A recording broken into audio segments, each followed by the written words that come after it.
Good morning friends. ये है gene पियाजे का सेकंड पार्ट। तो चलो स्टार्ट करते हैं। फादर ऑफ साइकोलॉजी अरस्तु को कहा जाता है।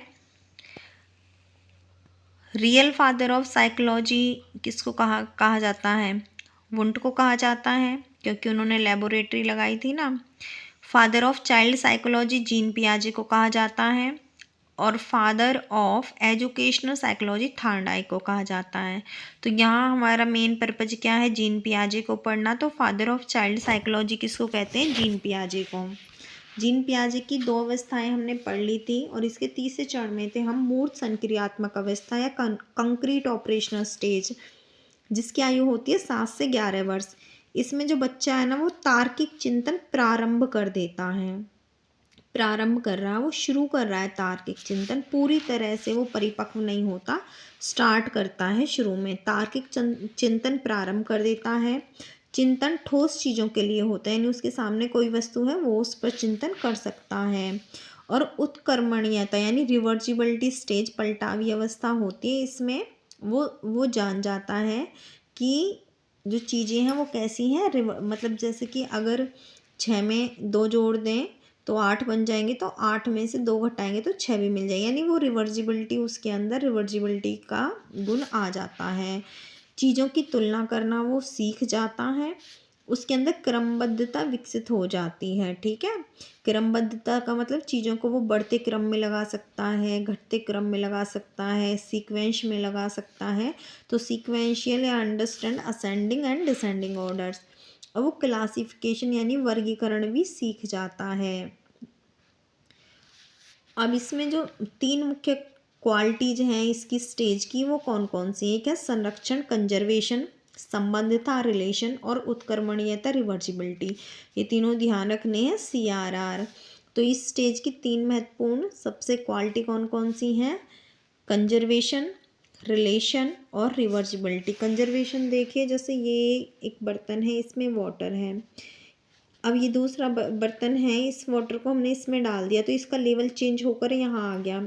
और ये एक तीसरा है, ये थिन कॉलम है। अब हमने इस कॉलम वाले बर्तन में इसको डाल दिया तो इसका लेवल और ज़्यादा बढ़ गया। तो पहले स्टेजेस में बच्चा सोचता था भाई ये ज़्यादा, इसमें बहुत ऊपर तक है कोई चीज़। मान लिए कोल्ड ड्रिंक भरी हुई है तो इसमें ज़्यादा कोल्ड ड्रिंक है तो ये ज़्यादा वाला है। लेकिन थर्ड स्टेज में आके बच्चे को पता चल जाता है कि बर्तन बदलने से उसके अंदर जो वस्तु है वो उतनी ही रहेगी, वो चेंज नहीं होगी।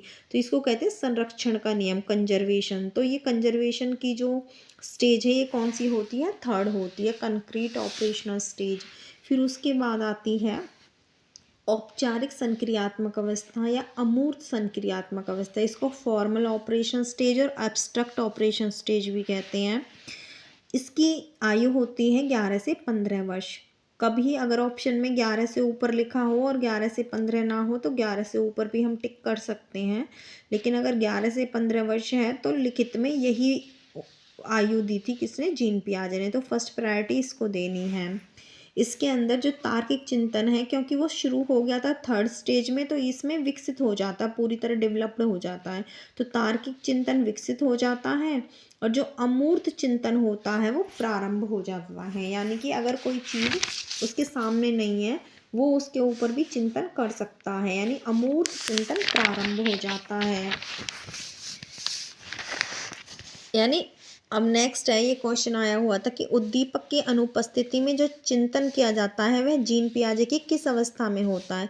अब उद्दीपक यहाँ अनुपस्थित है, यानी उसको दिख नहीं रहा कुछ भी, लेकिन फिर भी वो उसके बारे में सोच रहा है, उस पर थिंकिंग कर रहा है, यानी बगैर देखे थिंकिंग कर रहा है। तो ये क्या अब्स्ट्रैक्ट थिंकिंग होगी? और ये कौन सी अवस्था में आएगी? फोर्थ में, तो औपचारिक संक्रियात्मक अवस्था में। ये क्वेश्चन आया हुआ है कि जो परिकल्पनात्मक चिंतन यानी हिपोथेटिकल थिंकिंग होती है वो किस अवस्था में होती है? या काल्पनिक निगमनात्मक तर्क जो होते हैं, डिडक्टिव थिंकिंग किस अवस्था में होती है? तो ये भी किसके अंदर होती हैं? ये होती हैं आपकी फोर्थ स्टेज में, औपचारिक संक्रियात्मक अवस्था में। और जो विकेंद्रीयकरण का गुण होता है, देखो केंद्रीकरण हमने पढ़ा था ना कि केंद्रीकरण एक ही जगह पे सेंट्रलाइज था बच्चा, मतलब कि वो कई चीज़ों को एक बार में एक बार में फोकस नहीं कर पाता था, एक बार में सिर्फ एक ही चीज़ पे फोकस कर पाता था। लेकिन यहाँ पे विकेंद्रीकरण यानी डिसेंट्रलाइज हो गया बच्चा, वो कई डायरेक्शंस में एक साथ सोच सकता है और वास्तविकता को समझ सकता है। तो जो डिसेंट्रलाइज्ड का जो गुण होता है वो भी 4th स्टेज में आता है। फिर देखो कुछ महत्वपूर्ण शब्द इम्पोर्टेंट कुछ हैं वर्ड्स जो इसने दिए थे जीन पियाजे ने, जिसमें पहला है स्कीमा। स्कीमा क्या होता है? दिमाग के अंदर जो एक खंड होता है, मतलब ज्ञान का जो खंड होता है उसी को स्कीमा कहा था जीन पियाजे ने। माइंड में सेट ऑर्गेनाइज जो पैटर्न होते हैं, जैसे सूर्य पूरब में उगता है, चीज़ों की जो समझ होती है वो सारी स्कीमा होती है। फिर स्कीम्स क्या होती हैं? स्कीम्स क्या होती हैं? जो सिस्टमेटिक और ऑर्गेनाइज पैटर्न ऑफ थिंग्स होता है, यानी व्यवस्थित पैटर्न जो होता है उसको स्कीम्स कहा जाता है। जैसे बच्चा सुबह उठता है, फिर तैयार होता है, स्कूल जाता है, तो एक ऑर्गेनाइज पैटर्न चल रहा है ना, रूटीन में दोहराया जाता है, इसको स्कीम्स कहते हैं। फिर होता है अनुकूलन, अडप्टेशन। अडप्टेशन का मतलब होता है कि वातावरण के साथ तालमेल बिठाना अडप्टेशन होता है। अडप्टेशन दो तरीके का होता है, जिसमें एक एसिमिलेशन होता है और एक एकोमोडेशन होता है। एसिमिलेशन को आत्मसातीकरण का कहा जाता है और एकोमोडेशन को समाविष्टीकरण, समंजन, समायोजन, हम कुछ भी कह सकते हैं, है ना। तो दोनों में अंतर क्या है? एसिमिलेशन में तो बच्चा कोई चीज़, कोई ज्ञान उसको मिल रहा है तो उसको वो अपने पुराने ज्ञान में क्या कर लेता है? ऐड कर लेता है। मतलब कोई नई चीज़ उसको सीखने को मिल रही है तो उसे अपने अंदर ग्रहण कर लेता है। लेकिन अकोमोडेशन में क्या करता है वो, कि नई चीज़ अगर उसे मिल रही है कोई और उसको लगता है कि उसकी पुरानी चीज़ है जो, उसमें कोई कमी है, और वो उसको क्या करता है कि चेंज करके पुरानी चीज़ को बदल देता है नई चीज़ के साथ, यानी पुरानी चीज़ में, पुराने विचारों में वो परिवर्तन कर लेता है, संशोधन कर लेता है।